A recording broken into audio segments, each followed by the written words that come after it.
Down to business here. We're going to be reading through Bindus's short story, and then we'll be reading through another one by Vincent G. So we got some good stuff tonight. Get excited, get thrilled. I know I am. I'm going to put my glasses on because I'm going blind. I might even put this in dark mode. My feeble eyes don't work so well. Alright.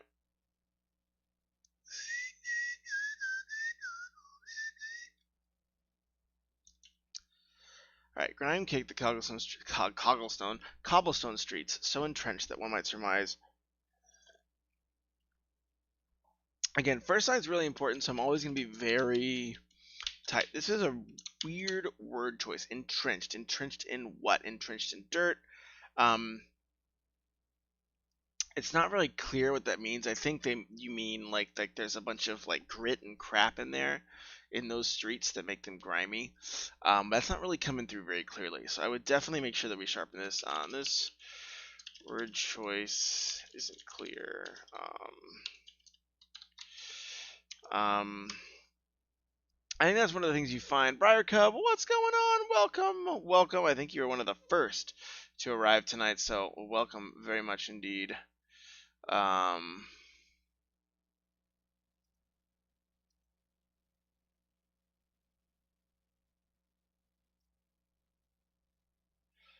right.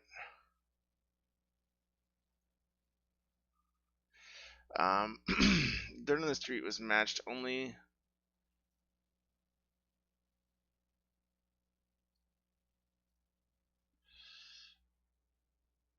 Was matched only by the filth covering each building. So dirty, in fact.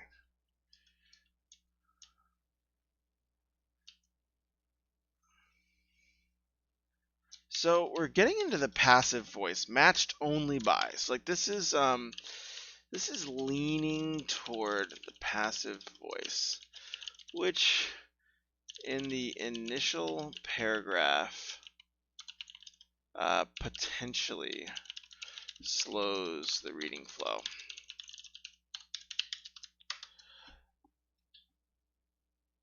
I think I should shrink this down a little bit here.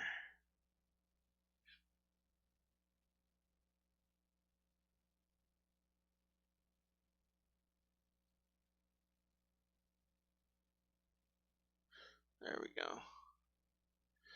Just coming down after an amazing night here. That's great. Oh, so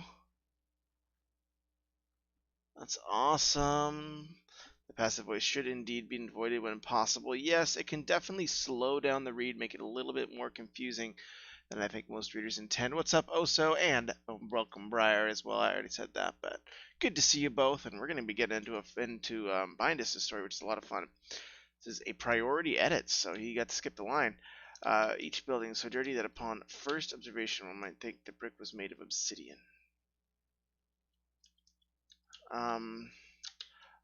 Also, like, I would think word choice here again. I'm going to kind of be a little bit more excruciating, so, like, word choice here.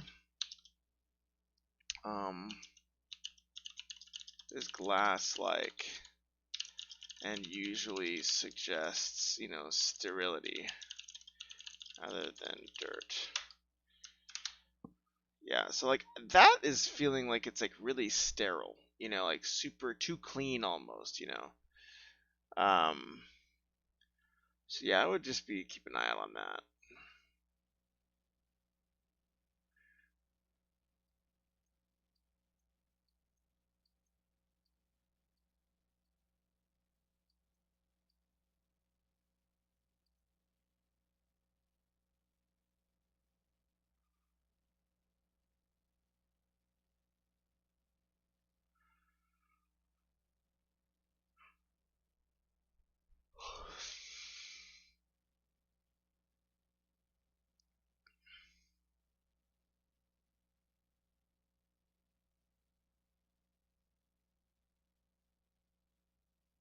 Interesting.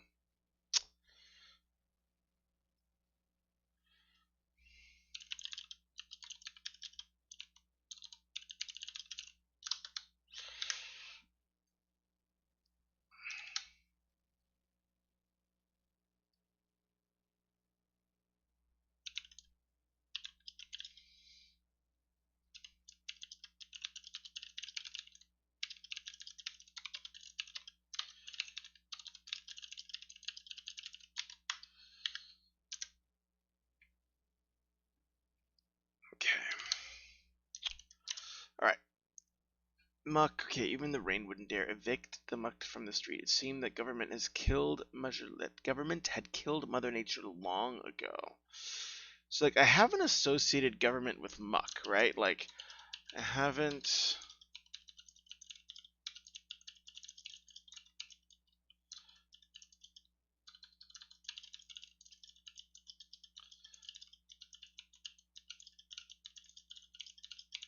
Yeah, I think we're getting a lot of purple prose here. And I wonder, and it's starting to pull us away from the story, right? There's so much imagery being used that if we, and this is a great example, if we don't really click with the imagery, if we say, I don't really get that image, it pulls us out of the story. So that's one of the reasons to actually be, to test out, obviously your writing vision matters, right? But one thing to consider is to say, hey, maybe if I test this out, I don't need to have as much imagery just in it in every page. Like maybe I can have a little bit of imagery here and a little bit of imagery there. One potential revision, right? And you can revise it any which way you want. But one potential revision would be, oh wow, it's coming in pretty humid here. One potential revision would be to just try to just trim it down to the bare bones of the story, and then add the imagery in later. Did you finally look to play Genshin Impact? Oh man, someone actually mentioned that. One of my really good friends is playing it and trying to convince me to play. So it might actually be true that Final is going to play Genshin Impact. I don't know if I'll stream it because when I play with friends and they say silly things, I don't want you guys to be like, what the heck? Howdy, howdy. I was sitting on a friend's D&D game assisting with the classic Hidden Shrine of Tamoa-chan. That's awesome. But it was actually talking with Pinger previously about organizing a D&D game. That's awesome. Yeah, if you have addictive personality, don't have it. Okay, well that's good a suggestion. I should avoid it like the plague then. That's the one that's like Breath of the Wild, right? Clear off the chances thing of value. Again, so I like the Merc image, but it takes the Merc, trash imagery, but it takes us a long time to arrive. For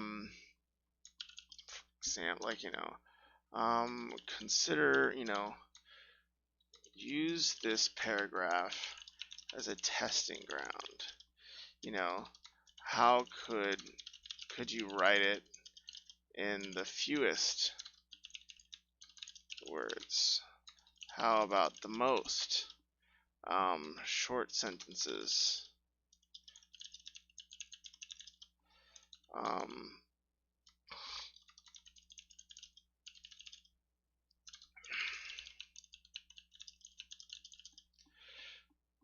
Yeah, so right now we just need to connect the goal, right? So we're saying Korean's paragraph's goal is to showcase the feel of the muck in this city. But, that's accomplished,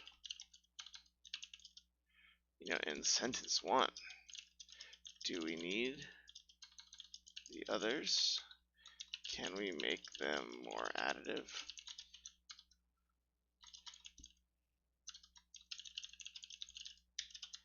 Yeah, consider testing. This would be the thing that I would experiment on. That first paragraph is something I would definitely experiment on.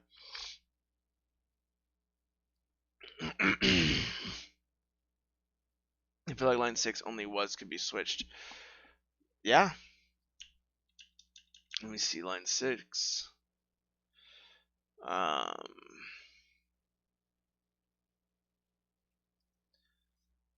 Only was and was only cleared. Yeah, that could be either. That could be a stylistic switch as well.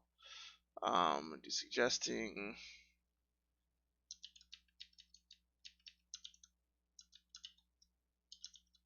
Let's do suggestion from Oso.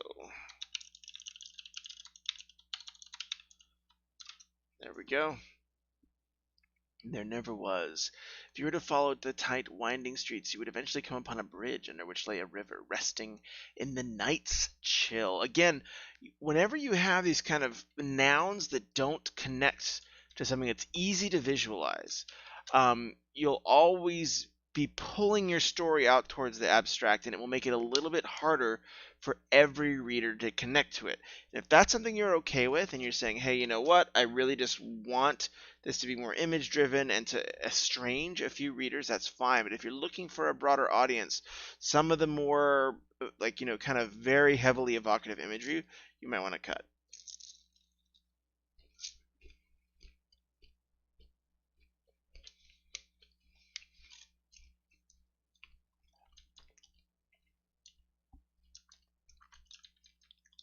Yeah, and this could be like where, so usually under a bridge there's a river, so I don't really need to be like too clear. That's already kind of clear. So we know a bridge will cover a river generally.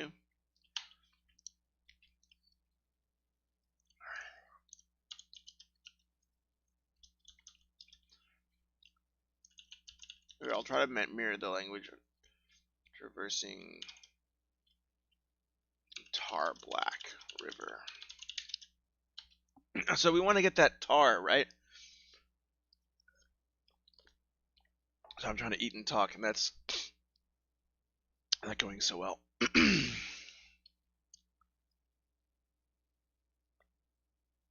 Yep. You need a stone foundation. That's a good point. I will agree. We need to kind of launch with a footing to anchor us. Except, like, the only thing I've really gotten is, it's very grimy in the city. Flowing slowly over the center and stuck by the sides there to fake to bob further inflow the city. This is very much imagery, so we're spending a lot of time on this imagery. Spending a lot of time on city imagery. But unless I get hooked with story or a character I care about, I'll have trouble, caring about the images. Honestly, if you don't have something to care about, you have to give me a reason to care before, you can spend a lot of time, for most readers, to really have them invest. Here, I'm going to be right back. I'm going to grab a little bit of allergy stuff because I'm getting wrecked. One moment.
delay there.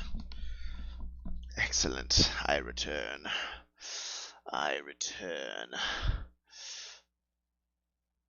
As far as the piece, okay, I need a foundation. One lone rhinoceros who followed in the grassy plains from dusk till dawn until one day. But the breathing streetlights, yeah, that's a good point. In truth, it feels like we got is a scene description, yeah.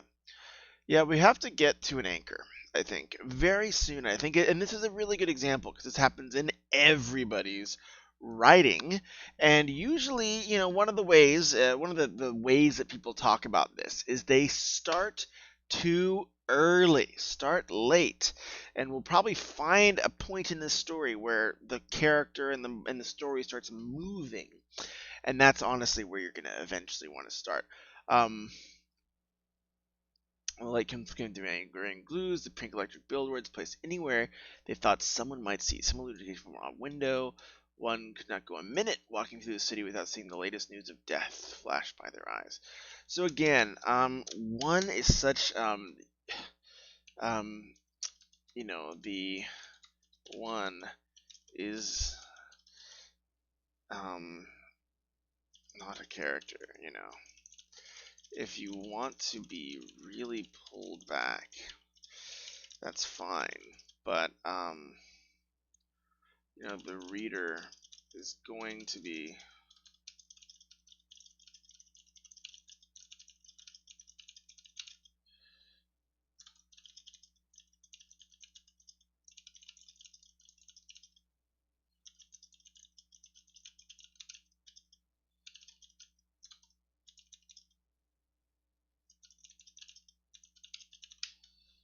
yeah, so make sure this is a choice. Like, right, I'm not going to write this story for you. I'm not going to say, oh, I would do this, so you should do that, right?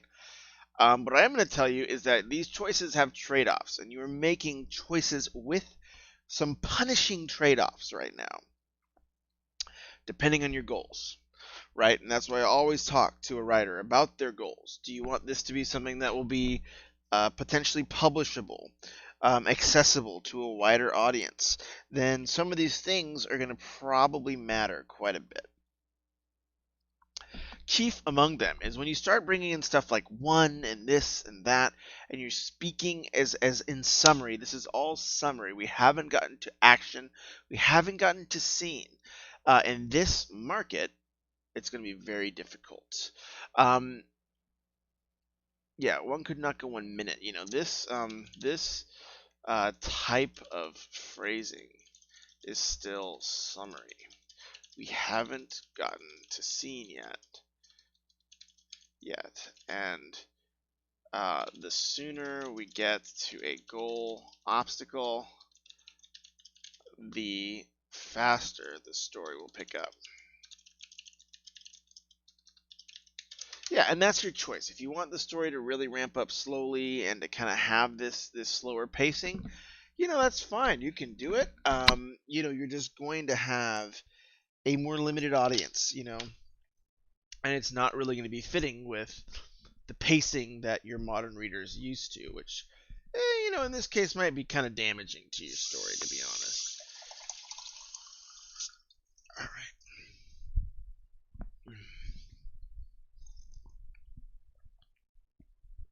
So that's something to really, really think about. All right. The only noise that punctuated the night. So I like that we have sound. We also have a parallel structure here. So I'm going to do this for I like that you're bringing in more senses than sound than sight.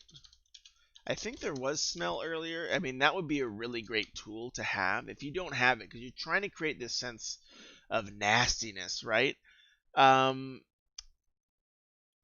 But smell isn't in here, right? A light, a lot of different colors. One could notice. Yeah. That's actually a good point. You know, uh, but this is a nasty city. Remember the other more power, the other senses like smell. I mean, maybe I missed it, but yeah. All right. Also, two paragraphs start with the only. I'm not. This is just like a thing. The above para starts with the same two words. Remember to vary structure. If you're, otherwise you'll have an accidental rhythm, which always feels off.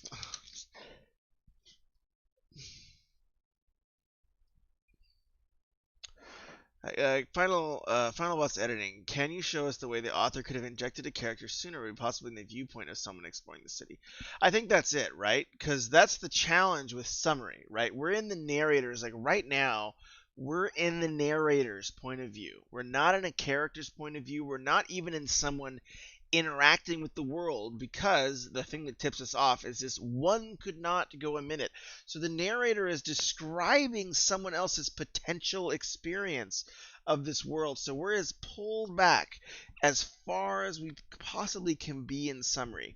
And this is something writers do sometimes intentionally do to create very specific effects. But in a short story, especially a modern short story, you're going to be looking to get into a point of view very early. And this is one of the reasons I say that, you have plot, character, all these fundamentals of a story, but the most important thing, the thing that will break your story, even if your plot's not perfect, even if your character's not perfect, the thing that will break your story is point of view. If you don't have point of view figured out, your story will break. And it has to be actually really strongly figured out. I think that's one of the biggest challenges most writers have, especially in, as we're all learning, especially the folks I talk to who are learning and early in the phase, is how do I come at the story from a point of view? How do I make that angle really clear? So yeah, I can write. Hopefully, Bindus watches the VOD, so I don't have to write it all in a chat box. But yes, we have been in the narrator's POV this whole time. And even when we talk about people, they're hypothetical people, the narrator thinks up. How can we get to a more, a more personal POV? Could really kick this story out. Could really help pacing. Just because narrator summary is very slow in terms of pacing. That's your choice. If you want it to be this way, it's totally fine. But my recommendation, one thing is test. Test writing the story in first person.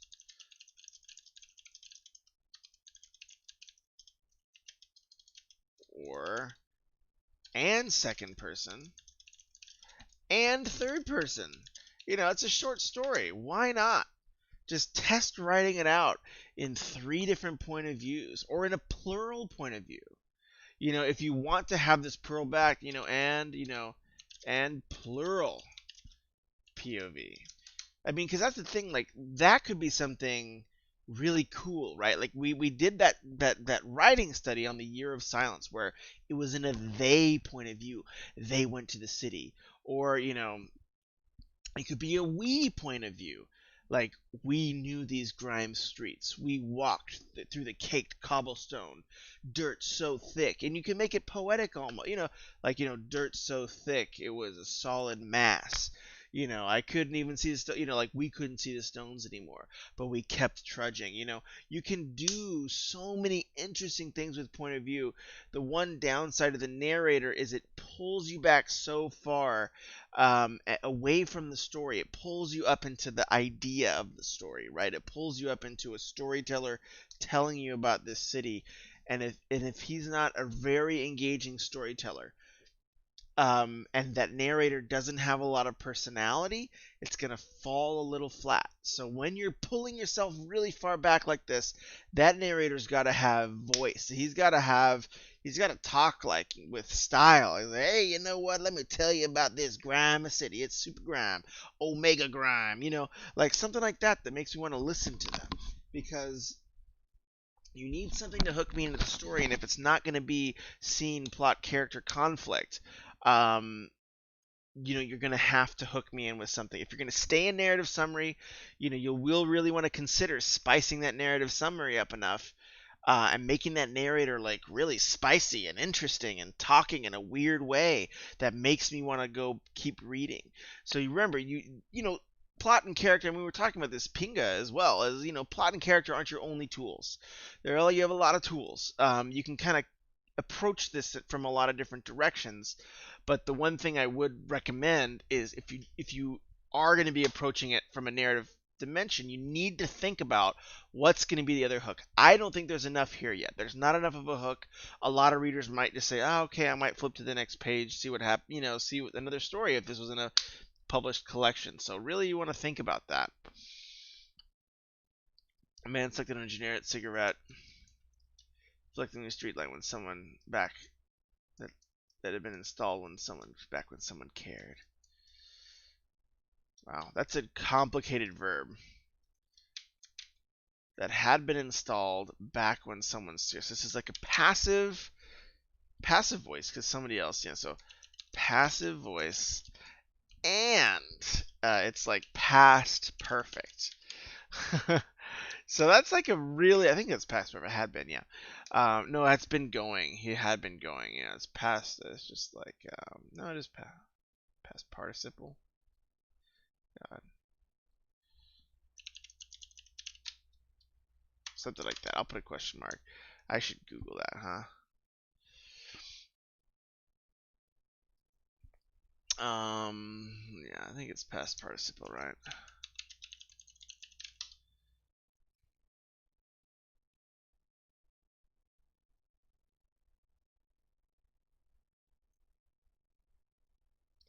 Anyways, I'll figure it out.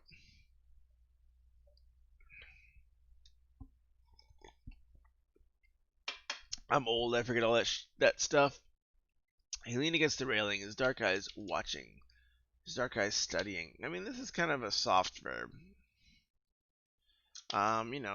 We can find a better verb here. He was wearing an ill-fitting brown hat, old enough to. So then here's our character. I think this is where we should start. This is the start of our story right here, or at least closer to it. This could start the story. Cut all the above and filter in only the important scene bits. Yeah, I feel like we got a little carried away in the beginning. We were having this cool description and stuff like that. Yeah, yeah, that's a good call. I think that is a cut. Second. Side the fixture in street blind. Leaning against the railing. His dark eyes watching the So we also have some parallel. He was wearing.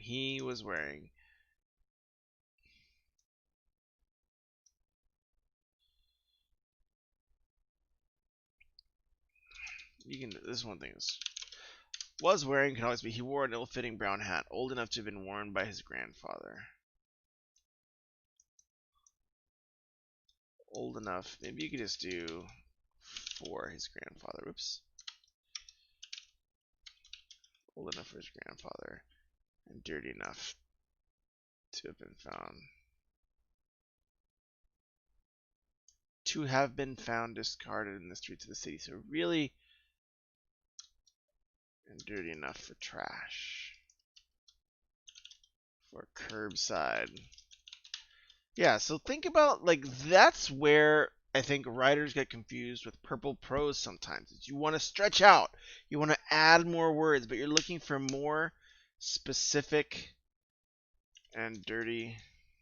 You could even say as, yeah, you could even say as dirty as curbside trash. But you like that? I'm guessing you want to keep this enough structure, old enough for his grandfather and dirty enough for curbside trash. You could do that. I think you could change it up even more and shorten it. But remember, brevity, finding the right word. His overcoat was not much better, having lost 3 of its 4 buttons. Do we need all this? We already got it, you know.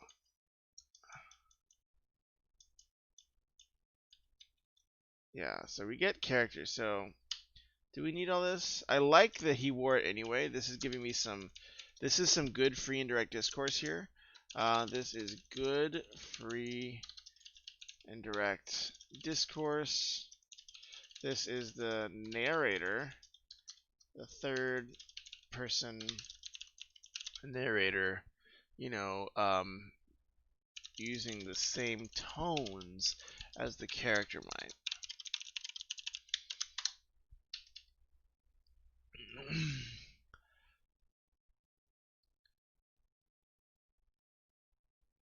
Well, Final trying to keep it PG is always funny. I forget all that stuff. Yeah, I know. I try to keep it PG, except when I play games, then I just lose control. That's why I don't stream games as often. Trying to be purple, yeah. Does anyone try to be purple? I think I just slide into it. I think a lot of times I write stuff and go back and third of these words unneeded to get the message across. Yeah. Yeah, reduction revisions are really important. It's one of the most helpful tools is setting yourself a goal and saying, I'm going to try to reduce this by 20%, 30%. You know, limit test, try 50%. Can you cut your story in half and have it still work? It's good, especially with short stories and flash fiction. Limit test the crap out of them. See what works. By now she was home safe. Anyone walking would. So now we're back. So yeah, we shift here. We are zooming back out here to the summary narrator, which you know, makes the flow of POV feel jumpy. Yeah, so like, so we're in the man, we're in his hopes, we're zooming in really close. If Lydia had been there, we're getting specific. She would mention that he looked like an old grump.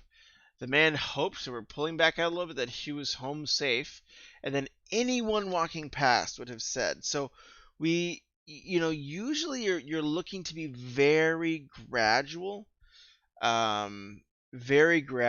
with how you work with the narrator, and this is an omniscient narrator, right? So I also think that's a point of view I don't recommend for beginners. An omniscient narrator is really difficult. That's like level 8, you know. Like I still only tackle stuff that's like level 3 in terms of point of view, because point of view is that punishing. Like I only really do. I initially started doing close third person. I couldn't really figure that out very well, so I went all the way to first person. I wrote a novel in first person, and now I'm kind of going back to close third person. It's just really hard, man, really hard. And omniscient, even harder. This makes me feel like omniscient POV might not be the right choice. This is making me think that the challenge, the biggest issue with this piece right now is point of view choice. Because if you start first person, a first person narrator won't talk about all this. He's going to start right here, standing on top of the bridge, because that's where his point of view starts, right? This is when we start with a character, is here. And I do think that's the true start of the story. Unless you're trying to do something very specific, but from what I can tell, some of these things don't seem intentional. They seem a little bit accidental, which is okay. So, you know, if I'm being too prescriptive, you know, just say ignore the things that are not helping you. But I do, from what I can sense of your goals, some of these are not aligned with your goals. His dirt-stained shoes could have been found on the doorstep. His pants, any of the secondhand stores still remaining. So we already got this. We already got all this. This is verbal doubling. We already got a description of his rough clothing. Trust your initial descriptions and try to refrain from going back and double describing. Yeah. Trust yourself. You do have a lot of skill. you're really, really nailing these words. Like the words are beautiful. You're really hitting a lot of these imageries on the head. But one of the challenges is once you hit the image on the head, you may not be trusting your writing. So then you're hitting it again, and you're hitting it again, and by the time you've hit that image 3 times, the reader's thinking about what they had for dinner and maybe where they want to go. So you want to move on to the next thing, because the more you kind of ruminate on the same pieces, the slower your pacing is going to be, and in turn, the more likely you're going to lose a reader. He carried a rusty gun on his hip so that any others in the city could afford the risk. The gun hadn't ever been fired.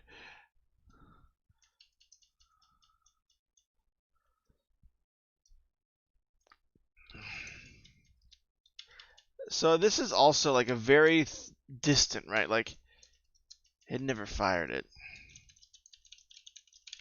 Right? So like, and then he still reached, yet he still ran his thumb along the polished handle. And we know he's making sure it's there. So that's like a rewrite here. So I'll explain my 2 things I changed. So this makes it a close third person rather than a distant POV.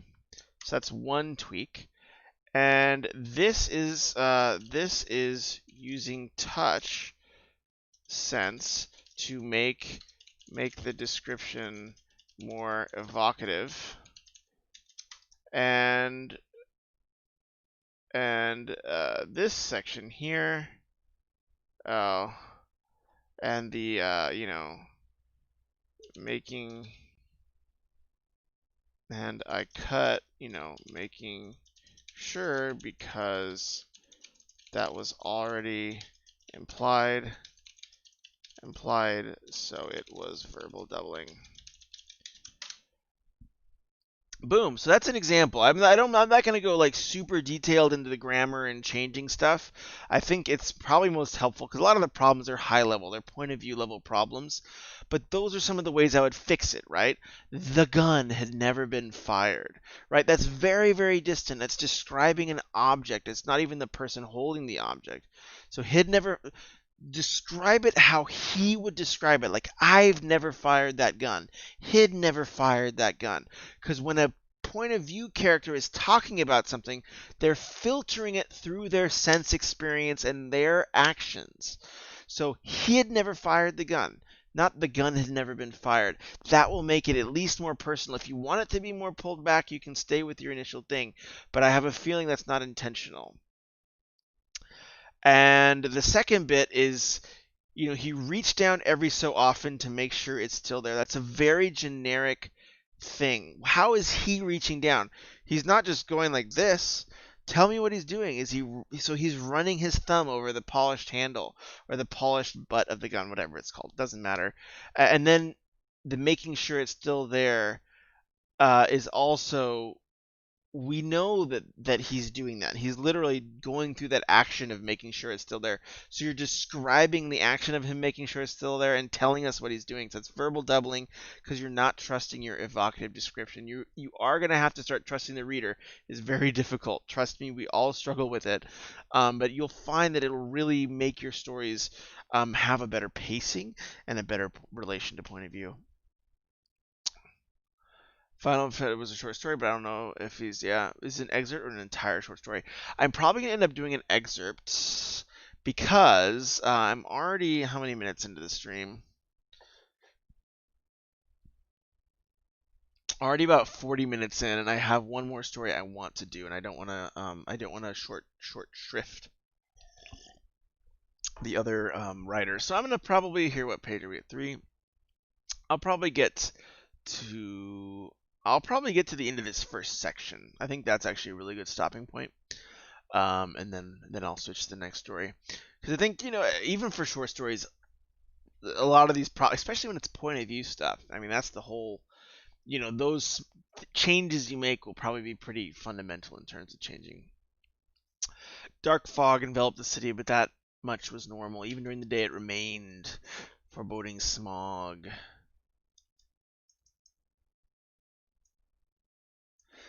So whenever you're doing these vignettes,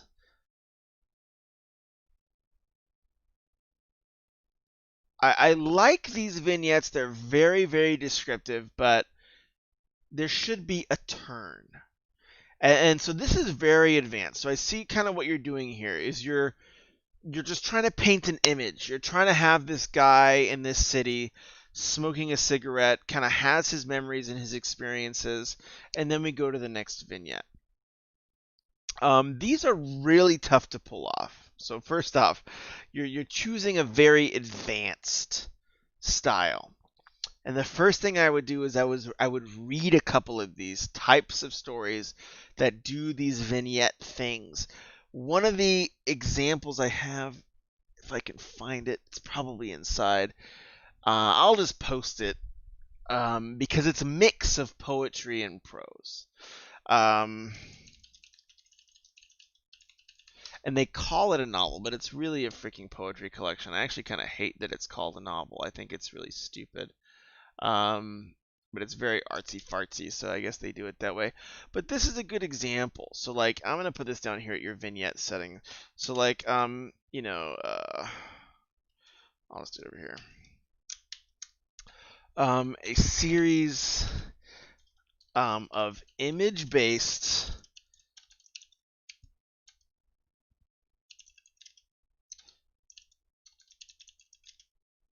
I don't have no idea how to spell vignettes tonight.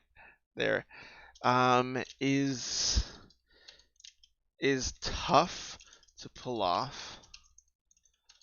Ensure you're reading a lot of stuff that does this. So I think like this is one, Palm of the Hand Stories by Kawabata. But he is even more story based. Oh, what? Yeah. How does Amazon not have it? Ugh. Palm of the Hand Stories, Kawabata. I mean, they're pretty much for free, I think. FSG Classics, is this gonna work? Yeah. I should have gotten this one. That's like a better translation, huh? Lane Dunlop, who's the translator? J. Martin Holman. Yeah, I mean, these did win the Nobel Prize, so they're absolutely amazing. There's another one. So those are some examples. They are extremely hard to pull off. So food for thought. But good things if you're going for this like image-based vignettes. Dark fog enveloped, but much was normal. Even during the day, it remained a foreboding smog that covered the city like paint like a canvas.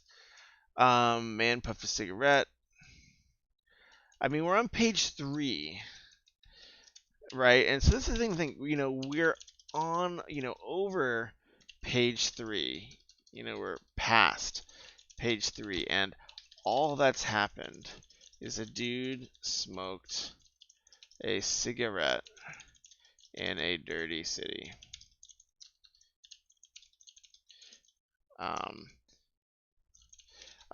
This is okay in image-based stories, but you'll probably want this to be a lot shorter, and you'll pace the images faster, so we get a flicker of these images that form the overarching narrative, right? And that's what's so tough about these things. They are extremely difficult to pace because you're not setting your pacing off of plot. You're not setting your pacing off of character. You're setting your pacing off an escalation of imagery.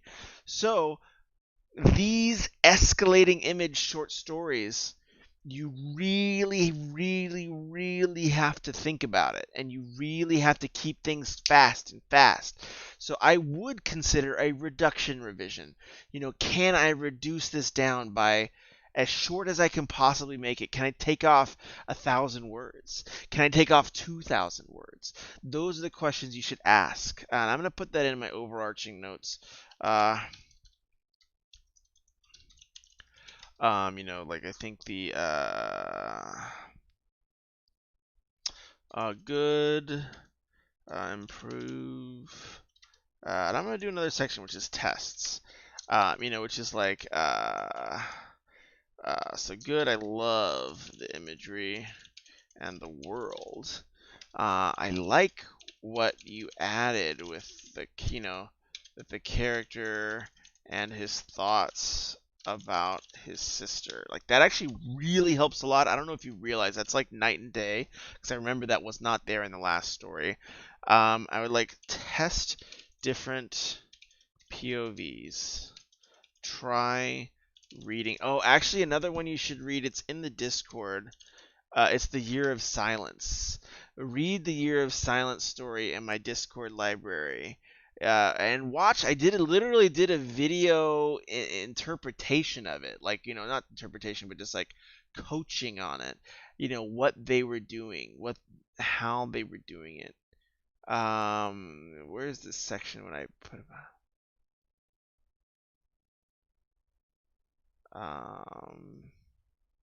Oh yeah, here's my image-based stories.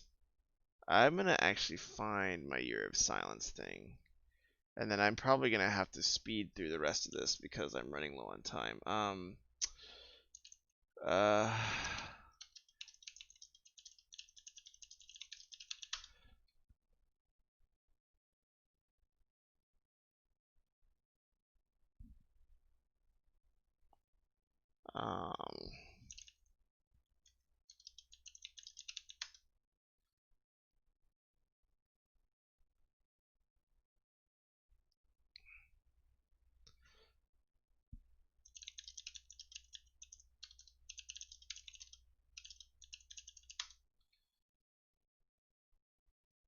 there we go.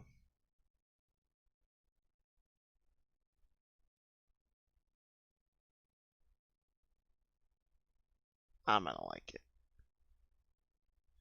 Alright, I'm gonna put that here because you should definitely watch that. That is very directly relating to your story here. Okay. That's enough reading you should be doing.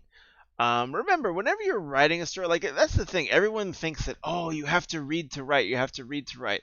It doesn't mean you need to go through the library. You don't have to read every book in the library. But when you're writing an image-based story, yeah, you should definitely read like one or two image-based stories and see what they're doing and see what you liked and what you thought they didn't do very well. Suddenly, a gust of wind flew down the streets as if propelled by an unseen airplane. The wind snatched the ill-fitting hat from his head, throwing it out in the water. But it quickly flew out of reach, landing on the man's side, pulling the dirty collar of his overcoat. I like this. But he doesn't chase it. He doesn't chase it. So his lack of action makes me feel like he doesn't care. So I don't care about the hat loss. If he doesn't, and the lack of stakes, no one caring, drains the image of its impact. Remember, if you're going to have a character just watch something happen and not care, the reader's not going to care either, right? The reader looks to the character. The character tells the reader what he should care or she should care about or not care about. So if you're leaning on an image and the character's not caring about this hat flowing away image, you're going to lose some of the reader's connection. Some last sorry puff, then dropped on the ground. Mary's Jack and pulled out the great opening and asked him out and reaching with his fingers, found nothing. He stared at the doctor and stuffed it back and turned back. He did so. The billboards nearest him flickered. He glanced the direction. I don't think you need all this, right?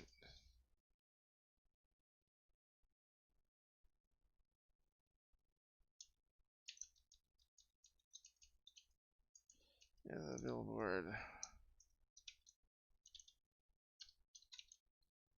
You just say a billboard looming over him, proclaimed to the darkness. You can save yourself. So these are like the ways you might want to think about trimming. Sister had liked trees, and so the gears turned. All right, I like this. You know, I still love like this ending and resonance here. It definitely adds a poetic note.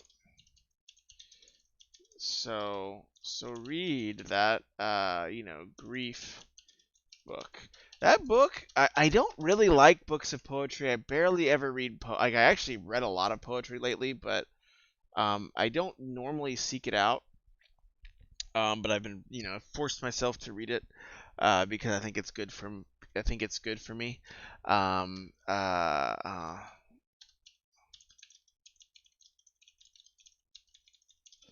um, POV is too pulled back for what it seems you're trying to do. Kawabata's book shows a cleaner example of this, perhaps.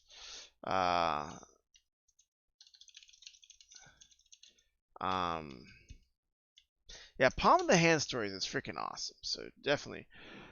Okay, who's gonna win, Miami or LA? I hope LA for LeBron's sake, but Jimmy Butler and his squad ain't gonna go home. So I'm a bit biased. I'm rooting for Miami. That 80 thing ruined things for me. LA rise. Also, I like Jimmy Butler. He's not a megastar.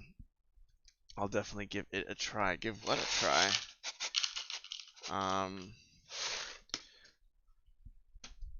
So here's a challenge for you all in chat while I switch the stream over.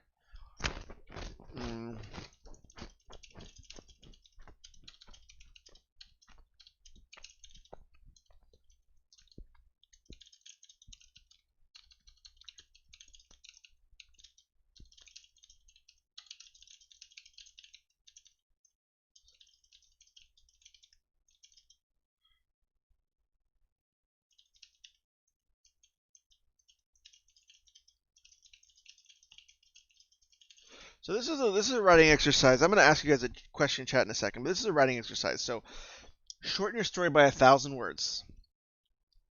Then then copy and paste it or make a new doc. Shorten that one by 1,000 words. And then shorten that one by 1,000 words. And then once the story becomes incomprehensible, it just doesn't make sense anymore, then that's your story. And then go back to the previous version. Go back to the one that has, the last one that made sense. And that will be a clean version of your story. So that's the goal. Just trim as much as you possibly can. It's like a painting, but there are beautiful paintings. That's why there are writers who pull this off. They lean more on the side of poetry. They lean more on the side of imagistic writing. There are writers who pull this off. So that's why you gotta read. You gotta read stuff that's like yours. You don't have to read everything. You don't have to read the, whatever. But you gotta read stories that are like your story, or you will really be struggling and a little bit lost when it comes to actually executing. And go at it with a pen and paper. Read with a pen. Mark what they're doing. Mark what you like and what you don't like. Okay. So I'm going to try to set this up. Is it going to work? No. Alright, that works. There it goes. Alright, so there's my next story. Come away, O human child.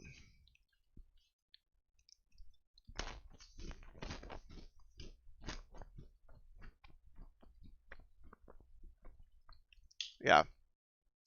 It's a great exercise. Got it from Writing Excuses podcast. And it's awesome. Something I probably should do more.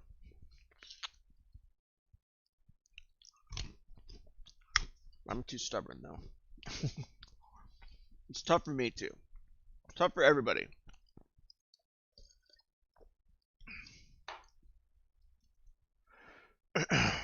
Okay. So there's a little intro here. Come away, O human child, for the world's more full of weeping than you can understand. Ain't that the truth? But there's also light and hope.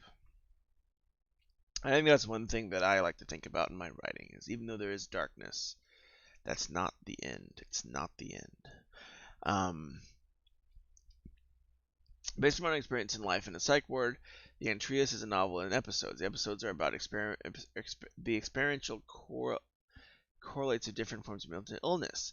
Each episode is an attempt to demonstrate that those who we deem to have deficient experiences still produce value and beauty in their second existence. I think that's beautiful. People we call crazy are more human than we give them credit for. So I'm gonna write my notes here. And this is.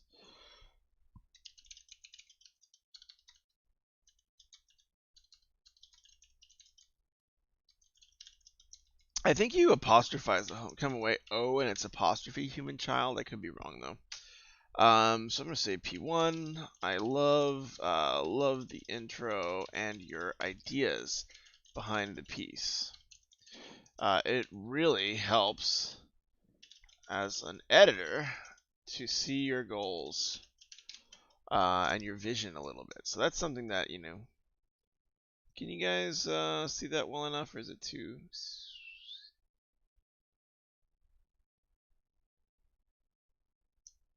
that too small? Maybe go like this. A little easier to see. All right, let me know if you guys can't see this stuff, and I'll zoom in a little bit. I think this one I can zoom in by a bit here. Boop. Is that a little too tight? Yeah, I can.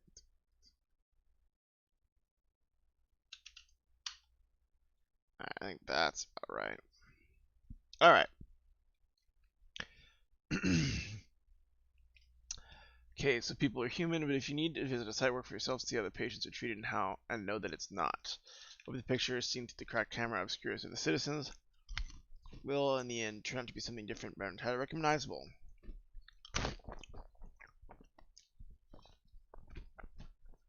But a man beginning the process learning to live his life with a neurodegenerative disorder. Painful involuntary memory. Across a vast scope of language and literature tradition, as well as additional one, scrambled sense of time. Okay, so you're trying to play with time. You're working with a slightly unreliable narrator, someone who's has some mental stuff going on, so there'll be some complicated narration techniques is what I'm expecting to see, and what I want to support in your writing. And he has these like involuntary memory moments.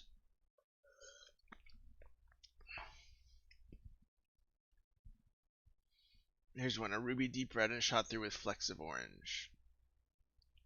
I'm torturing locusts. I sit in the grass with as many pieces. Okay, I like the intro. I like the first line. If you want, like, I like the first line. It's vague, but that's okay. In intros, I'll expect to have clarity on what these colors mean. I.e., I'm guessing it's a feel of memory. But also, like, just remember, we can never expect the reader will read the intro and understand. So the stories do need to stand alone. As much as I love the intro. I'm torturing locusts. I sit in the grass with many pieces of my favorite bubblegum stuffed into my cheeks so I could comfortably fit. Ripping off the edges of grass, ripping off the legs of grasshoppers the size of my hand. They were so big, and their abdomens so plump and fleshy that I could hear the wettish sounds of their bodies. So good, we're getting sound. I sit in the grass. You know, you can do feel, like the grass like prickled my feet or something like that. It's kind of a cheesy way to do sense of feel, but we're early on, so we don't need all the senses at once. You can space them out. They were so big. Pull the base of the legs with the joint of feet oddly stem-like and woody, joined a kind of knob at the soft meat of their thorax. In a single efficient twisting motion, pull the leg off, sometimes cleanly, of unnameable organs, viscera indiscriminate, out with it. What a chilling intro. What a very, very chilling intro. Very evocative, right? So, good use of evocative language to set up a chilling intro. I will say, like,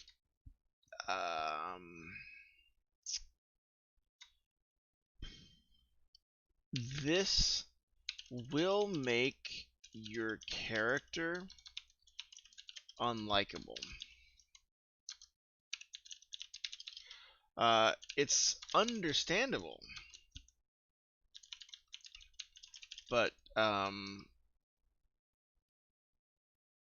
to follow a bug killing character, I'll need to see why a little sooner. So I think that's the thing. So a good example of this is actually in the Stormlight archive, Brandon Sanderson's books.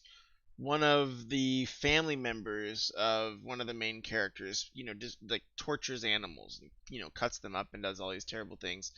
But we don't fully hate him because we know that he's been so viciously abused by his family that's his only real place to process what's happened to him is by visiting that pain on something else. And obviously it doesn't have to be that one-to-one, but that's something to think about, because that character, you can say, hey, he's doing something cruel and unkind, but I understand why he's doing it. Whatever, it was totally ambiguous to me now. I suppose I was running some kind of morbid experiment. I would take 3 locusts.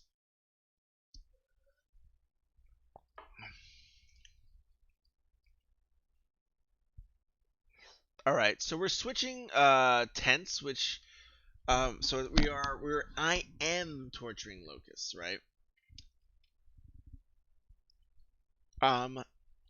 So we're switching tense. We're going from present to past, which I don't think is actually going to be helping you here. I am becomes was, which goes back to another past, because we're like, whatever my end goal was then is totally ambiguous to me now. I suppose I was running. I would take 3 locusts. Let me see. Let me see if we get. On the day in late fall, I woke up with an urge to travel. It becomes because was, and then the present voice feels like it's past tense too. Consider having a clear tense delineation between the frame story and the memories. Yeah, so whenever you're jumping in time, not being consistent with the tenses in those time will just make it fuzzy. It's not impossible, and I don't think it's not breaking here.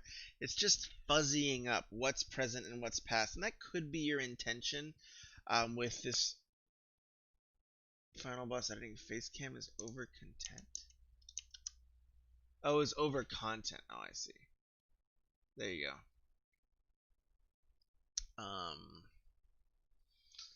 Yeah, there's not a really good place to put it on this one. But we'll figure it out. I'm getting old. Yeah, man, it made me uncomfortable. Well done. And you see how the writer did that with that very descriptive writing, which was concrete language.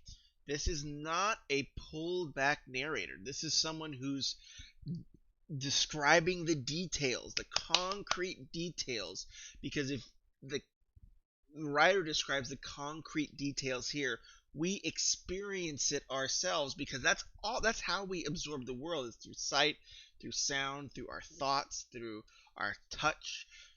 So that's why leaning into the concrete as opposed to a narrator telling through language is always going to be stronger, because your reader will be able to experience it more viscerally. And I think that's really well accomplished here.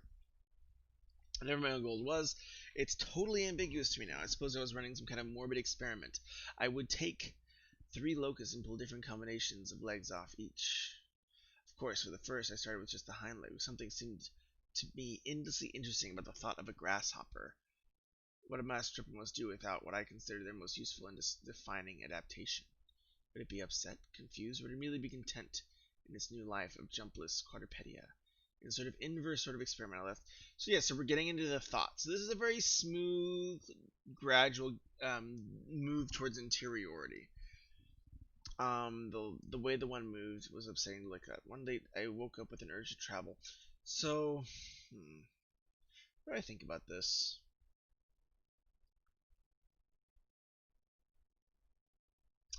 I feel like for some reason the interiority isn't working for me as well here. It's a little too. It's less. It's so emotionless. Not in like a bad way. But it is. We don't know if this character feels disturbed, if they feel numb, because we just kind of needed some guidance. Would I be upset? We're just. Yeah, I feel like I'm not able to clearly. I'm not clearly getting a sense of the character's feelings about this activity.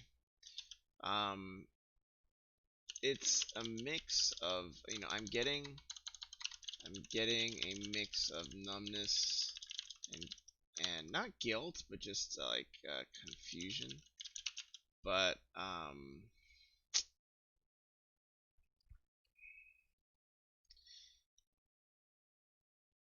consider sharpening a little bit. Yeah, just what should I be feeling, like as the reader, and the characters who guides us. So even if it's not maybe completely true to what that mental illness might create, something to think about. It's an option that you have. It's a tool in the tool belt. Um, which is conflicting. Yeah, he's intrigued but not invested. Yeah, he does he's curious, but I'm not feeling his curiosity. Yeah, like he's saying curious things, but I'm not feeling his fascination or morbid um, fixation at all. Yeah, maybe that's the thing. He's using those interior questions, those interiority questions, but I'm not seeing how how that's translating as well. Okay. One day late in the fall, I woke up with an urge to travel. I looked at the window of my studio, up at the sky, cloudless, save for a splayed horsetail of cirrus, and suddenly knew that on that day I'd be taking a long trip to parts northeast. Um, I didn't know why. I probably still don't. So the language is a little high register. If that's intentional, fine. I think this could be the character. You know, a high.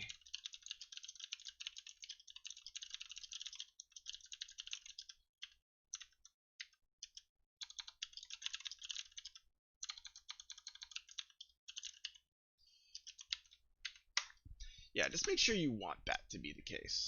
Um, Maybe it was the particularly weak quality of sunlight where I lived. Perhaps it evoked me some latent desire to feel warmth common to every human. Um, Again, I'd cut. It's hard to cut with PDFs. I mean, I can do maybe like this. No.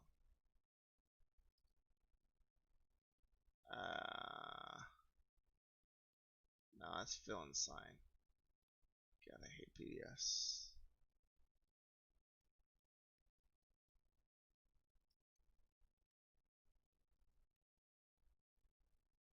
Alright, whatever.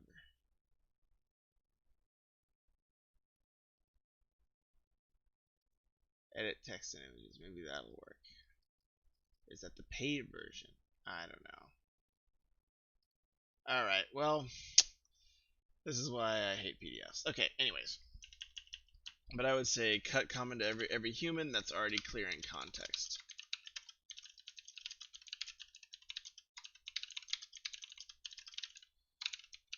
For obvious reasons, I'm probably not going to be doing that many copy edits, but that one I think is important because knowing what's implied can save you a lot of time. Or like, common to every human, that could also, if you want it to be a personality grace note, it could be, don't humans like that feeling? Isn't that a feeling people want? Making it this person struggling to understand maybe what normalcy looks like, or at least like what a balanced mental perspective might look like for that character. Lion showing us a missing limb or something. I could buy the POV, but not being aware of why he's acting this way. Yeah, those are good questions. I think that's just good to know as the writer. Is like a lot of your readers here are starting to try to get at, okay, we know from the description there's a mental illness that's causing some of this, but we do want a little bit more clarity. We're moving. We just want a hint, just like even like a word, perhaps. Nearing the end of my 20s or my last days, I'd be a young man. That's the end of the times where I could choose to act with such bold spontaneity without or I was just bored. The episodes weren't getting any better. The string having broken time no longer holds events together. I simply spend the day on my knees picking up what beads I can and find marbling. So this is very, very, like, I see the red bead suggestion here, right? So here's a red bead. Okay, boom, here's the bead. We get in thought. We get in kind of some summary here. But we need to kind of, we need a little bit of scene to touch on. Like, our frame is a little shaky. Or the present frame for this story is a little too abstract. It's a summary, narrator POV. Perhaps consider setting the frame in a specific scene with stakes. So that's the challenge I think you're running into right now, is this narrator. He's getting these memories, but they're not. He's kind of summarizing his condition, right? He's saying, oh, some days I'm on my knees and I feel like I'm picking up these beads, and we know that the red bead is that memory we had earlier, and maybe a yellow bead will be this other memory. And that's a valid approach, but one of the challenges you might have is you're going to just kind of run into that same struggle that even the last story was bumping into, was these connected series of images. It's very hard to build an arc out of that. It's very hard to structure a story around that. And so one of the ways you can unify those images, those disparate images, is through a frame. Like perhaps this character's in the asylum and they're evaluating him, and he knows that everybody's watching them, but he can't stop, picking up his quote unquote beads that have fallen away from his memory, and he's just trying to collect himself enough to maybe get released or put into a different stage of the institution, or he has some sort of goal, but he knows, like, okay, I found a red bead. Maybe we still open with that, but when he comes out, we have a little bit of scene. Like, I look around, there's white padding on the walls. That's a very stereotypical thing, but like, the doctor smiles at me and says, "Are you still having trouble finding your memories?" I want to punch him. He's such a stupid look on his face, but I know I have to perform. I have to like look like I'm fine, or else they'll put me in for another 2 weeks. And so I smile and say everything's fine, but I see a golden bead falling away from my bracelet of memories, and I reach for it. Boom, I'm in summertime. There's daisies, whatever that is. You wanted to look for that active frame, especially when you're going into flashbacks and imagery. Flashbacks are one of the hardest things to execute in fiction, one of the hardest things to pull off. You can make them work, but dang it, they are really, really hard.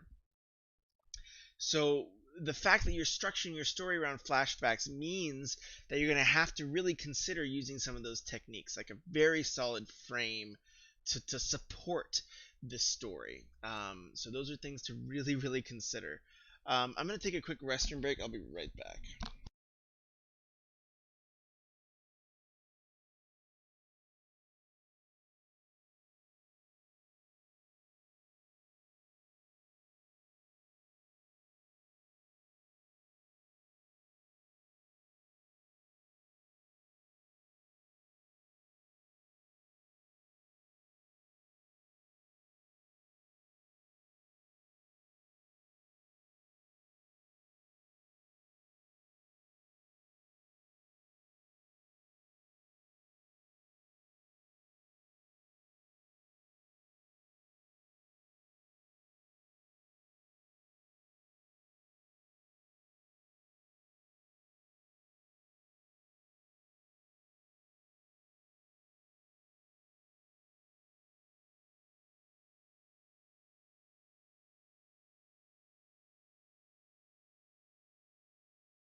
Yeah.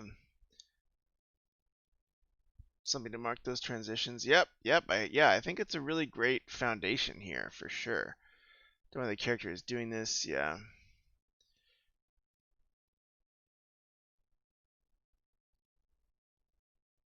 OP, definitely OP.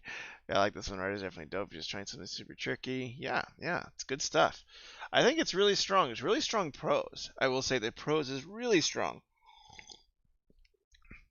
Man, but just attempting doing like a story based on flashbacks or a structure based on flashbacks is really hard.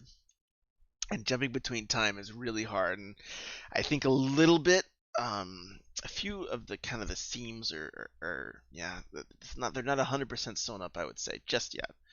The episodes weren't getting any better.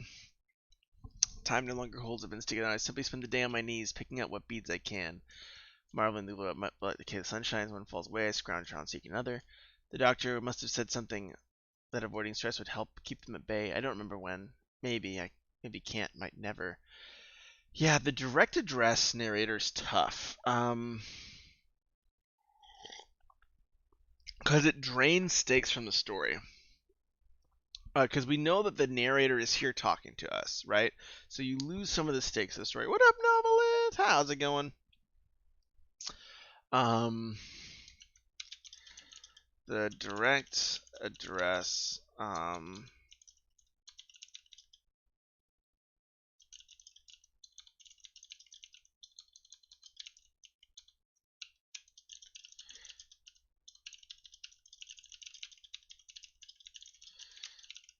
Hard to. Yeah, it's since it, it drains some of the stakes in immediacy. Yeah, having a narrator like explaining to you, everything's fine, it kind of implies that everything's fine. If he's just able to explain what's going on, it puts the narrator in a safer place anyways. Um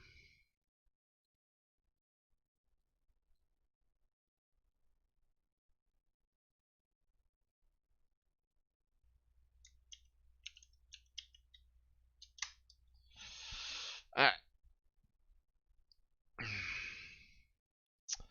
this awareness, something should be on level tacit record because he's talking about all this intense mental stuff. But, he's not talking about it from a place of danger or stakes. He's just like, oh yeah, it's really tough. Like my brain beads are falling everywhere. My memories are falling everywhere like beads. And you don't have any stakes. There's not a reason for that to be dangerous. There's no immediacy. There's not a reason for that to be something that really makes me feel scared and dangerous. I would just kind of like, oh, that's interesting. He's just kind of explaining. He's just summarizing what's going on with him, and summary generally does not have, unless it's very well written, the same level of pacing and speed and excitement as scene does. Great, it's drying off a little bit in here. All right.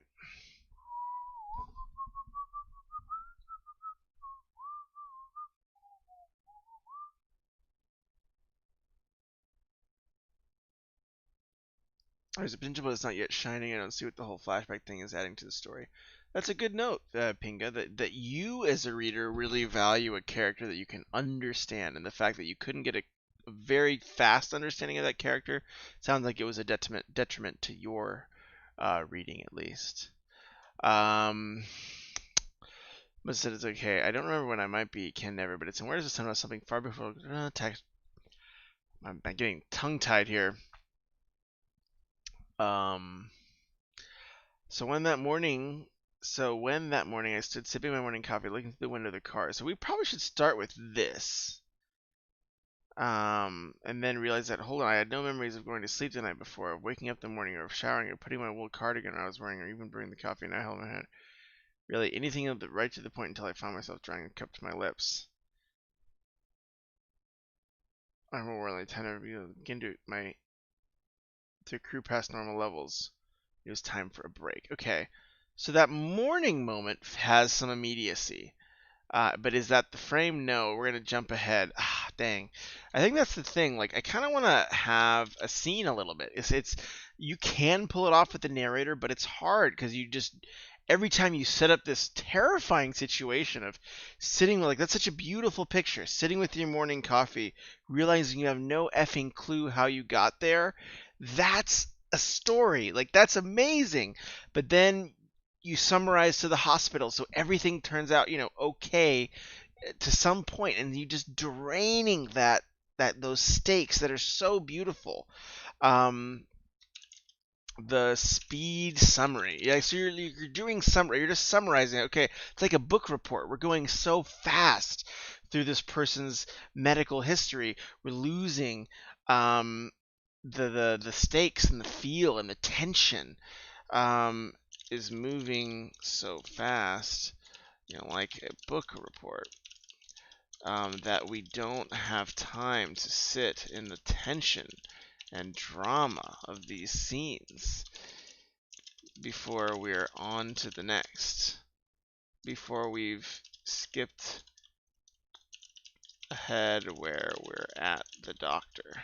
Remember, when you've got tension, when you've got a scene that grabs a reader, sit there as long as you can. Remember, the goal is to keep the reader hooked, to keep them entertained, and then to keep them engaged. And oh man, it's so close. But I could remember the way the doctor stared silently for several seconds too long. The deep surface of my brain, the white would look eaten away as if by tiny mites. He wouldn't see it, or maybe he had before it and couldn't bring himself again. But I know there isn't anything to be done for it. But I'm afraid of what is already lost in the fugues of what might next be consumed. So when I went on vacation in search for a perfect rest in a style of the dust floors everywhere, I could not lose. Took on something of mine. So we're kind of summarizing a summer vacation.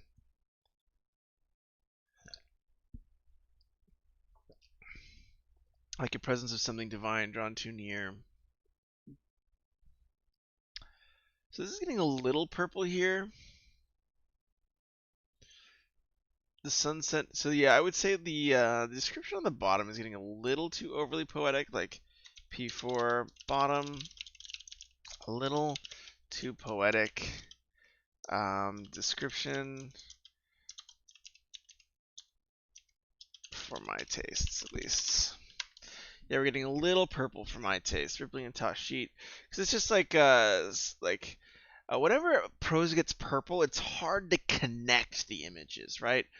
The sun sent little convective waves radiating off the ground.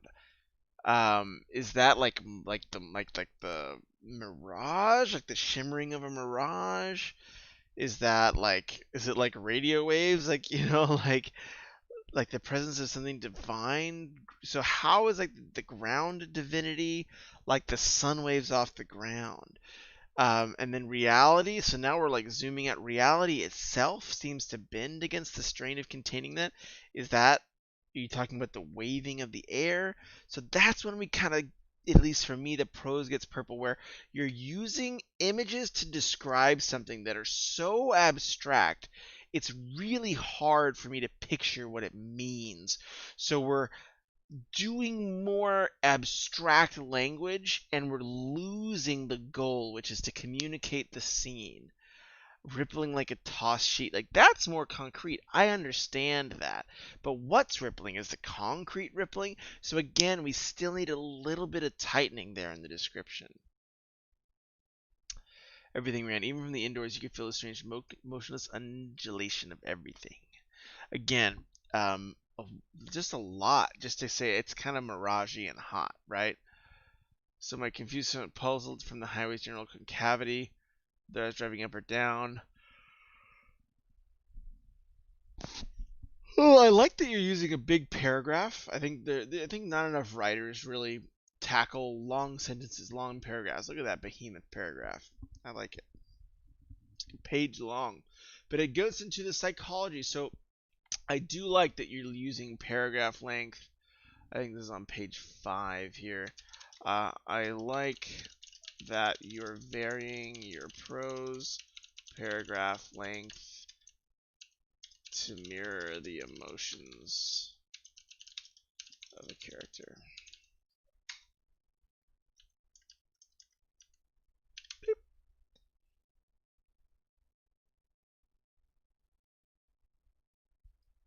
But I think the writer could definitely work on making the characters' thoughts feel more realistic. A lot of their thought process feels detached. Yeah, I think that's the thing. Like the detached. I think that's more of a choice the writer can make, because I think they might be wanting this character to feel detached, but the effect that that's going to have is the reader's going to feel detached and they're not going to care, right? Like your character makes the story. If your character really wants to do something, the readers want to just going to kind of come along with it.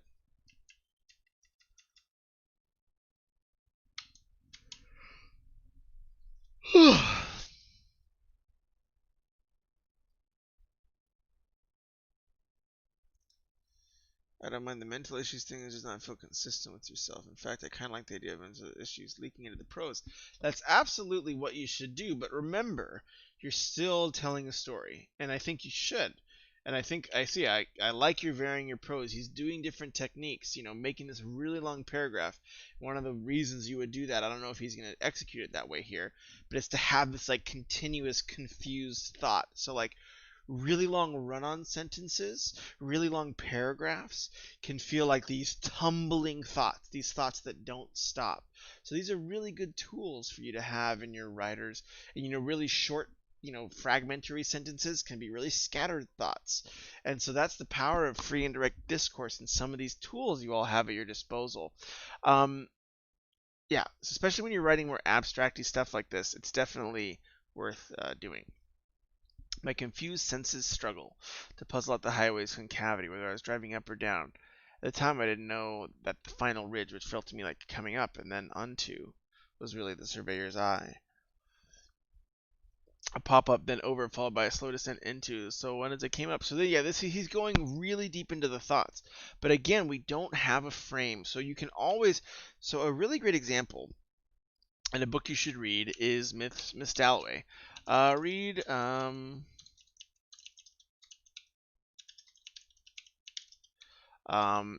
how she gets in and out of thoughts and scene. So I think one of the things that Miss Dalloway does really well is in the book, Virginia Woolf will set up a frame scene. Like this is the scene. She's walking to downtown. If I could find it, I should bring I should bring my example books out here because I use them a lot when I talk about this stuff. But to get into thoughts, she'll keep the frame. She'll establish a frame first. She'll go into the thought. The character's thoughts come out, and she's using omniscient, which is even tougher because Virginia Woolf's an absolute boss, so she's a tough cookie. But then she'll jump into the thoughts of another head. But you're always surfacing back into the scene and then launching in, so we know what's either triggered the thought run, or we know what's still happening simultaneously.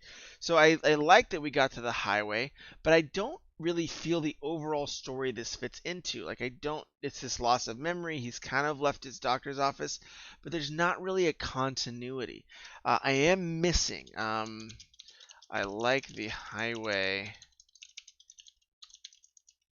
but the continuity and flow that makes this scene, into the story versus another, experience with his disease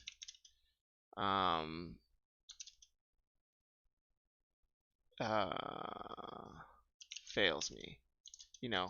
The question you should ask is like, why are we in this, moment of his disease versus another?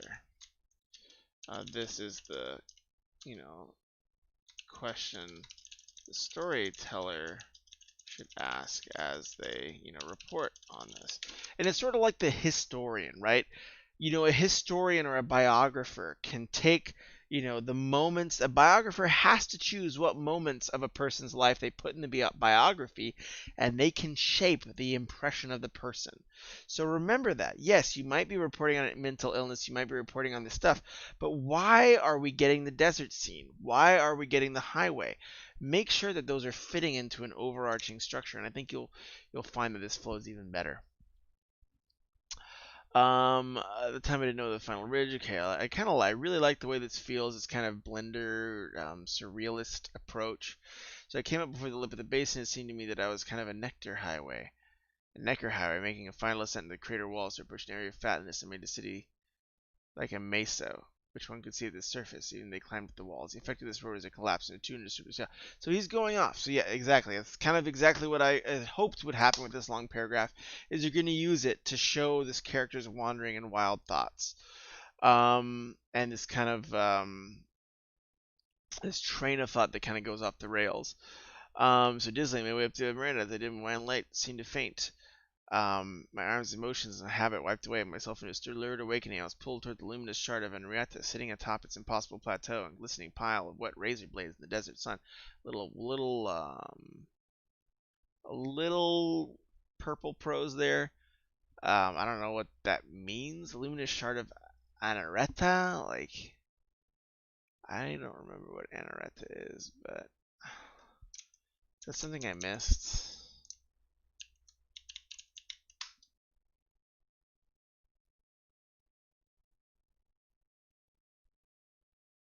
Planets. Oh, it's from Blood Meridian.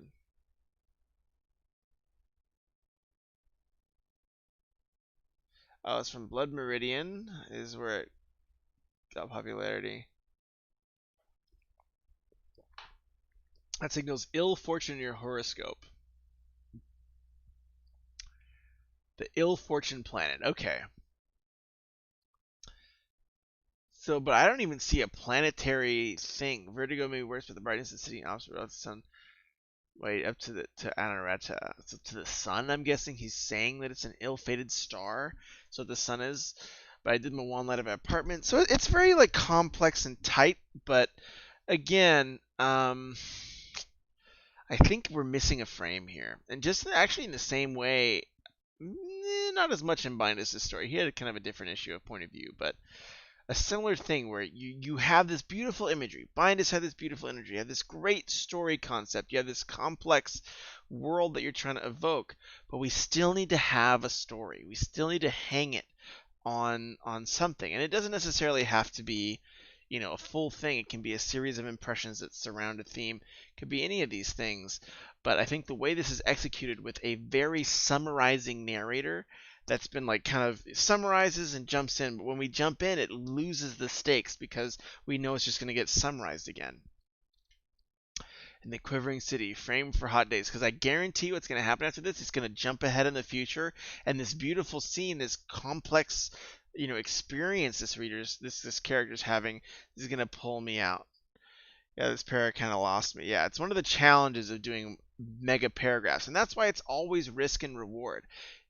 This does give a really good sense of the character's psychology, but you're going to lose some readers, and that's that risk-reward challenge that we run into a lot. The image projected, yeah, okay, undulating surface, city would descend. Okay, he's driving a really complicated drive. Okay, like props on a stage, nothing moved, the treetops didn't sway. So I bet, like, once we kind of finish this vignette, we're going to skim forward again. I could be wrong though. Like everything was holding its breath, better to avoid. Okay, we're still in this moment. Yeah. Okay. Following the onset. Okay, so following the onset of night, I walked the streets of the city. So then, boom, we're like in this crazy like freeway drive. This is all on the freeway, and then we cut ahead. So like that's the thing I think that's missing is there's not a smooth continuity between all these images. Because then all of a sudden, like, okay, I walked the streets of the city. I thought I had thought it could be interesting. Like he's driving in this very delirious state. Maybe there's an accident. So these are some of the things that maybe I'm more of a plot-driven writer. So like again, I don't do as much of this image-driven stuff. But the things I would really think about is you still need a structure to hang imagery on. You still need, and that's why I recommended Grief is a Thing with Feathers, because those are really a collection of poems that all structure around this father's grief. And so, find a place. It could be like a scene that is like a spoke in a wheel, where you have this central scene where all these memories are coming out of it. There's a lot of kind of potential structures you could look at. I don't know if this one's working just yet, but I think overall this is really, really beautifully written. So I'm going to go ahead and go through the overalls because it's getting late for me and I'm getting sleepy. The good, the improve. Okay, so and I'll do the test there. Maybe actually I don't think there's as much like I would recommend. I think the good is like the language, and prose is fantastic. Some of the best I've read on stream.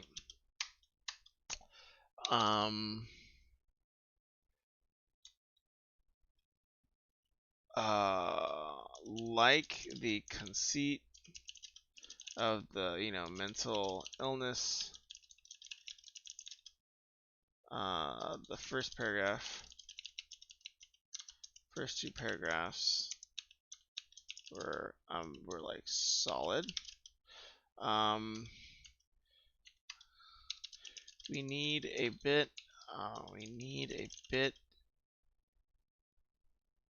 tighter of a frame to hang these image memories on, i.e. Consider reducing summary in the frame story to keep drama immediate.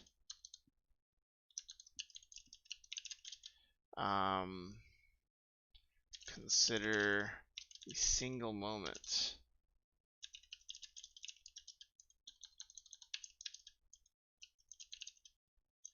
for these images to hang off of.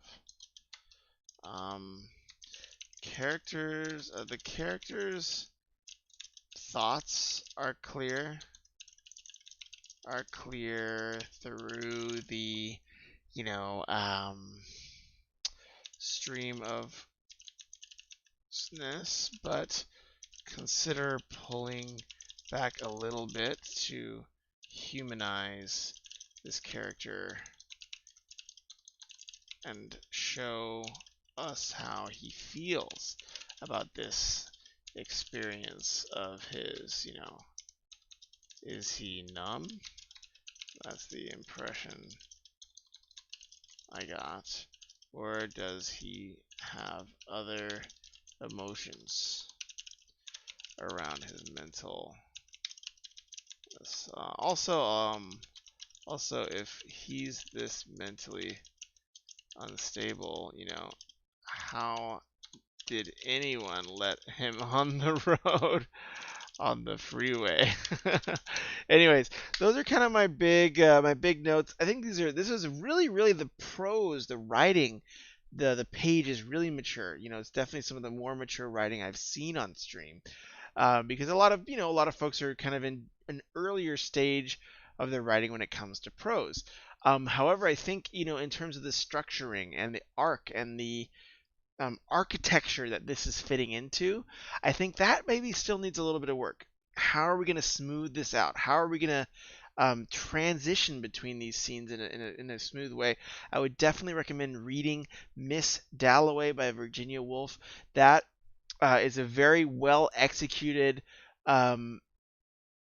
jumps between interiority and scene, and having a very consistent frame scene, but jumping into these minds of these different characters that are going on these wild tangents. So that might actually be a really great tool for you if you're looking to revise this and to continue to make it better. And I think it's definitely worth revising. You have such a great story here and such a great setup. But overall, great work to both writers. Bindus, amazing work. Vincent, amazing work. Both of you guys have a lot of talent, and I cannot wait to read your. And you've also worked very hard. I think people overemphasize talent. Talent is a dime a dozen, but the people who bust their butts and actually get the work done, those are the stories I end up reading, and I'm really excited. I think you both your hard work is paying off, and I think that you all are gonna keep working hard and probably see more payoff, I hope. Anyways, everybody, I'm heading to bed. It's super late for me. I hope this was helpful to writers and viewers alike, and I hope that you all have a nice time in your writing journey. Take it easy, everybody. Bye bye.